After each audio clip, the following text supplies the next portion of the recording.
저는 펜과 연필과 같은 세밀한 드로잉 재료로 드로잉 작업을 진행하고 있는 작가 박혜수입니다. 저는 사회와 개인 간의 관계성에 집중을 해서 사회 속에 살아가는 개개인들의 심리적인 양상과 내면에 대해서 드로잉을 통해서 고찰하고 있습니다. 사실 드로잉은 처음에는 저는 좀 주류적인 장르라고 생각을 했었어요. 왜냐하면 사실 모든 시각 예술가한테 사실 드로잉 없이 작품을 만들려고 하면은 생각보다 작품을 바로 진행할 수 있는 작가들이 사실 많이 없을 정도로 생각을 표현할 수 있는 가장 최우선적인 장르라고 생각을 했거든요. 근데 제가 그 주류적인 장르라고 생각했던 것들이 좀 아닐 수도 있겠다라고 생각했던 계기가 이제 저희 학교가 되게 특이하게 드로잉 전공이 따로 있었어요. 근데 그때는 난 드로잉에 관심이 있었으니까 이제 드로잉 그 전공을 선택해야겠다. 그러니까 작품을 만들 생각으로 저는 이제 또 페인팅처럼 생각을 하고 이제 전공을 선택을 했었는데 이제 대학교 이제 강의실에서 자기소개하는 그런 시간들이 있었거든요. 근데 그때 각자 뭐 예를 들어 나는 건축학과고 난 이런 작업을 하고 있고 뭐 인테리어고 이런 작업하고 있고 또 파인아트인데 뭐 페인팅하고 있고 스culpture하고 이런 부분에 대해서 다들 그냥 그런 작업 하나 보다라고 이렇게 흘러가듯이 됐었는데 제가 저는 파인아트고 드로잉 학과이다 라고 했을 때 미대였는데도 불구하고 굉장히 다들 전공에 드로잉과가 있다고 하는 그 의아함이 저에게는 좀 신선한 좀 충격이었고 또 그 안에서 그 시간이 끝나고 따로 이제 이야기를 나눴을 때 드로잉을 굳이 전공으로 해야 돼? 아니면 그냥 페인팅의 부수적인 것들로 역할로 하면 되잖아 라는 질문들을 굉장히 많이 받았었거든요. 근데 그때 조금 이게 드로잉이 굉장히 타 장르를 실현시키기 위한 되게 기반적인 역할로서는 충분히 수행을 하고 있지만 뭔가 독자적인 장르로서는 아직 좀 인식이 거기까지는 가지 못했구나라는 생각을 조금 깨닫게 됐어가지고 그때부터 이 드로잉에 가지고 있는 좀 재미있는 것들을 강조하면서 작업을 발전시키고 싶다는 생각을 했었습니다. 저는 그런 생각이 좀 들었었어요. 현대 미술은 특히나 모든 것들에 대한 작가들에게 이유를 원하잖아요. 그래서 뭐 예를 들어서 왜 이 형태를 썼어? 왜 이 이미지를 썼어? 왜 이런 접근을 했어? 모든 것들에 대해서 사실 의문을 갖는데 오히려 정말 작가들이 의식적으로 쓰는 색에 대해서, 색의 사용에 대해서는 아무도 의문을 갖지 않는 게 오히려 저는 좀 의아했었거든요.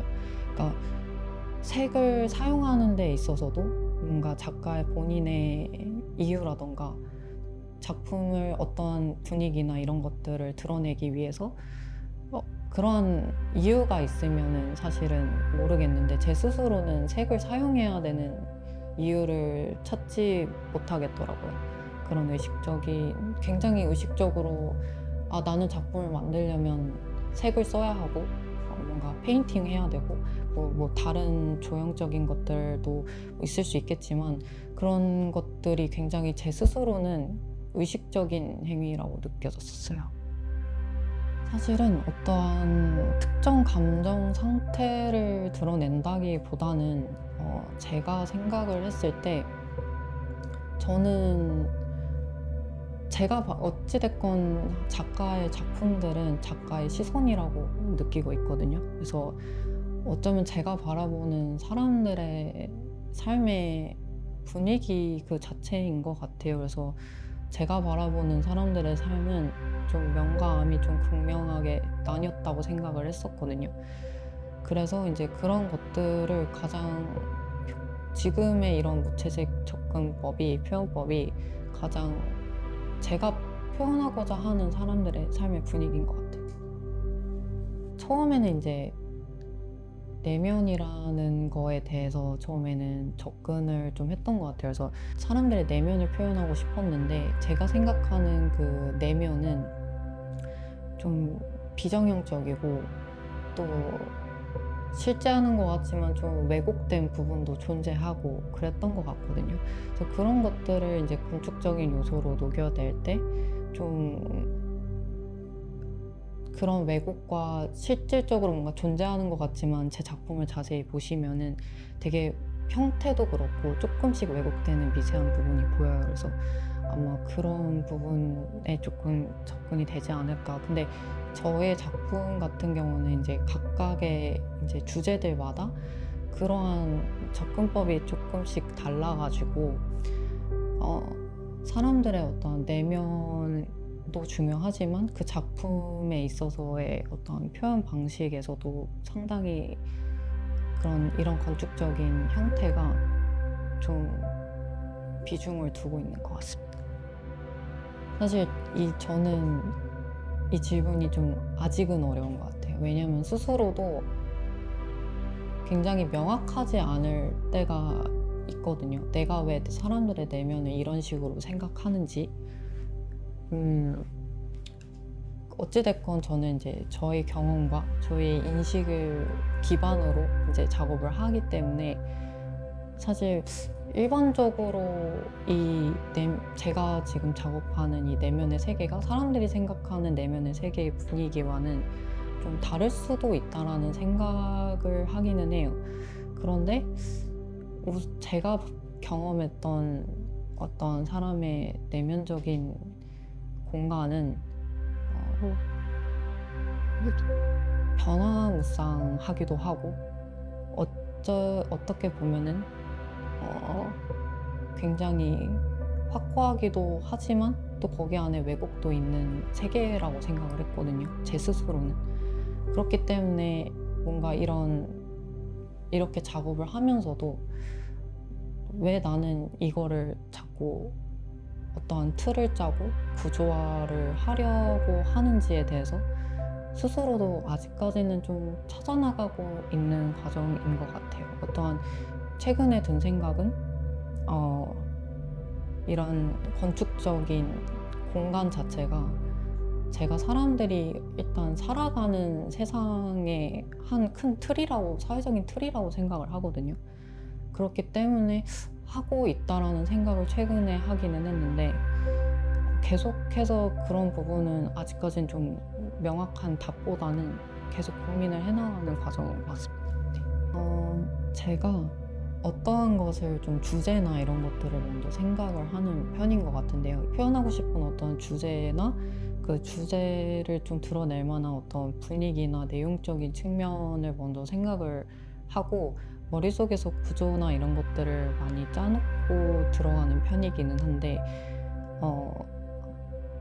어떠한 단계를 명확하게 말씀드리기가 어려운 게 작업을 하면서 가끔 이 세부적인 구조들을 만들어 나가다가 이것들이 큰 구조를 바꿀 때가 있어요. 그래서 저는 이미지랑 어떠한 구조나 이런 것들에 대한 관계성을 굉장히 중요시하게 생각하고 조화를 좀 중요시하게 생각을 하다 보니 작업을 하는 순서에서도 가끔 조금 서로 치환이 되는 경우가 있는 것 같습니다.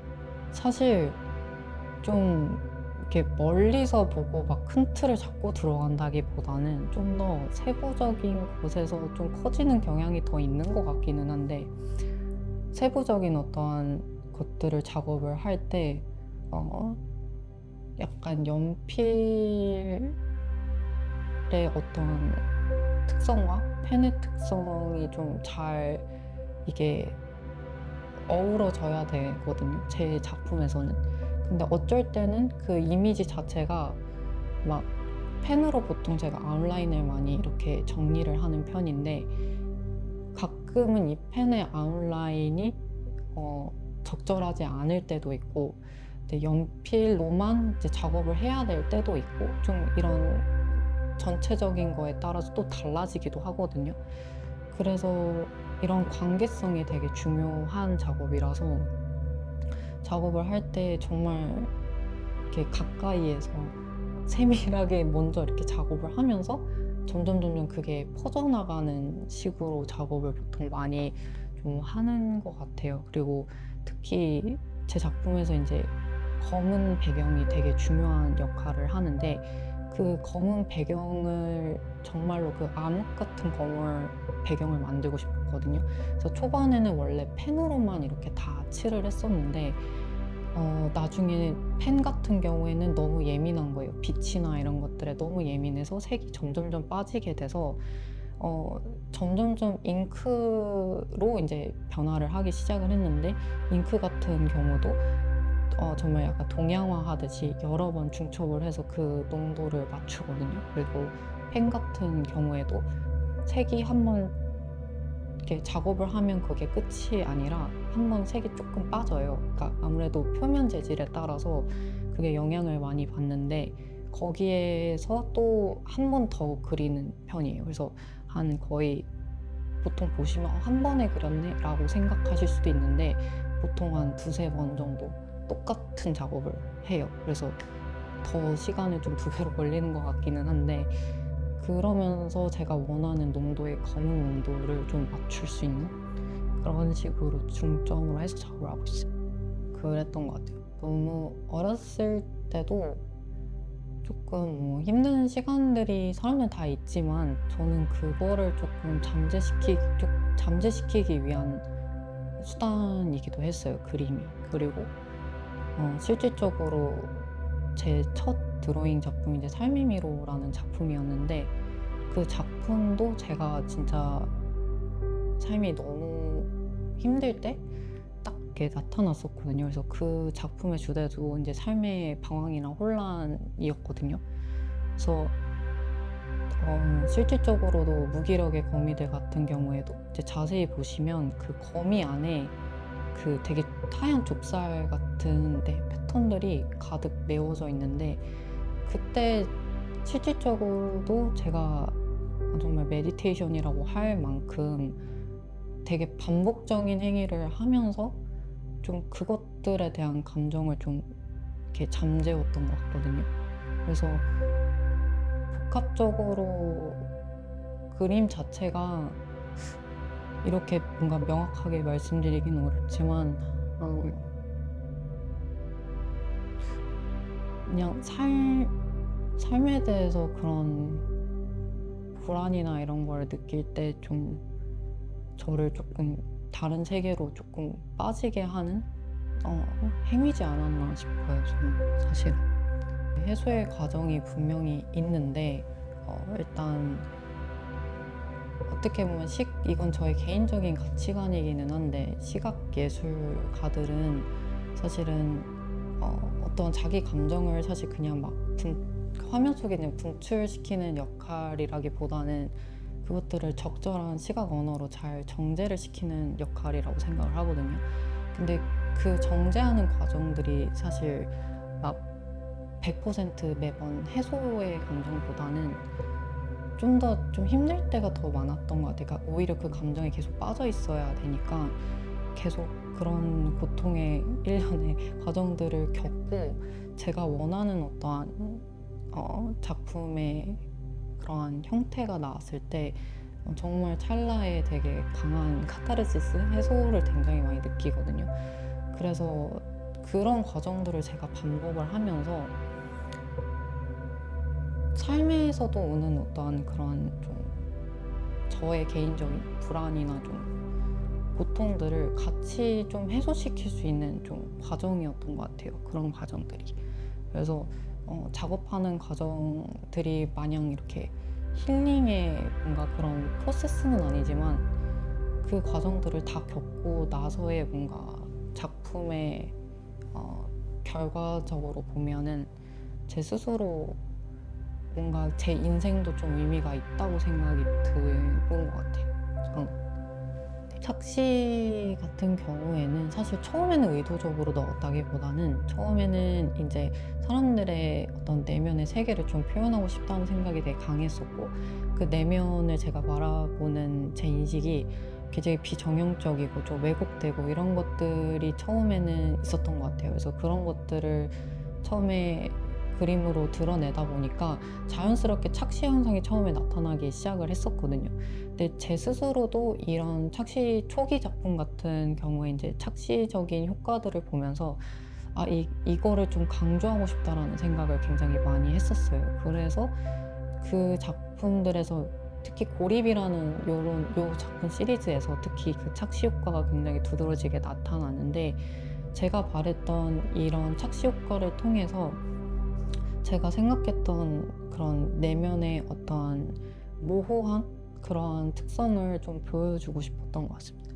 사실 아까도 말씀드렸다시피 이제 작품마다의 건축적인 요소들이 작용하는 의미가 조금씩 다르긴 했던 것 같아요. 코로나 같은 경우에는 실질적으로 그 코로나 당시의 어떠한 상황을 좀 그 코로나호라는 그 큰 형태의 표현을 하고 싶었거든요. 그 안에 이제 감옥과 같은 구조라던가 코로나호 선박의 그 상단에 약간 떨어질 것 같은 그런 인물상들이 표현이 되어 있어요. 그래서 좀 위태위태했던 당시에 뭐 자영업을 하시는 분들이나 그런 분들을 좀 은유적으로 많이 표현을 하기도 했고요. 현대인의 조상 같은 경우는 제가 그때 2023년도에 이제 작업한 작품이었는데요. 그때 당시에 사람들이 사회 속에서 받는 어떠한 내면적인 영향들을 다루고 싶다라고 본격적으로 생각하게 된 계기였었어요. 그래서 해당 작품을 좀 진행할 때 제가 저 스스로도 그렇고 제 주변 사람들도 그렇고 뭔가 사회가 요구하는 어떠한 완벽한 인간상에 맞춰서 자기 스스로에 대해서 검열을 하고 계속 생각을 하고 부정을 하기도 하는 거예요. 그래서 그런 부분에 있어서 이렇게 사회가 요구하는 어떤 인간상에 맞춰서 본인의 자아를 계속 수정해 나가야 되는 좀 고통스러운 현대인의 인간상을 좀 표현하고 싶다라는 생각을 하게 됐었고, 그게 이제 현대인의 초상 작품이었어요. 그래서 현대인의 초상 작품 같은 경우에는 제가 그리스 로마 미술 조각상 양식을 사용을 했었는데, 그 이유는 그리스 로마 미술 양식 자체가 완벽한 인간상을 좀 표현하고자 했던 그런 미술 양식이어서 제가 스스로 생각을 했을 때 이 양식을 오히려 조금 온전하지 않고 완전하지 않은 형태로 표현함으로써 좀 완벽하지 않은 어떠한 인간상을 좀 보여주고 싶었어요. 시각적으로 보여주면서 거기 안에서는 이제 철골들이나 왜 작은 작업자들이 계속해서 수정해 나가는 그런 형상으로 표현이 되어 있거든요.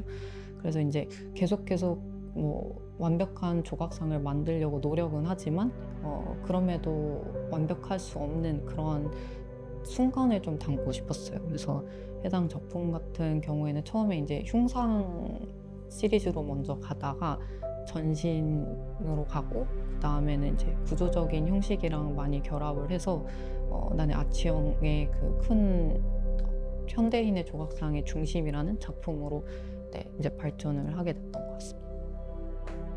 저의 시작과 끝인 것 같아요. 그러니까 저는 항상 이렇게 주변 사람들한테도 똑같이 말을 하는데, 좀 주변 사람이 어떻게 들을지는 사실은 모르겠는데, 저는 사실 지금의 작업 과정들이 제 마지막 작품으로 향하는 그 여정이라고 생각을 하거든요.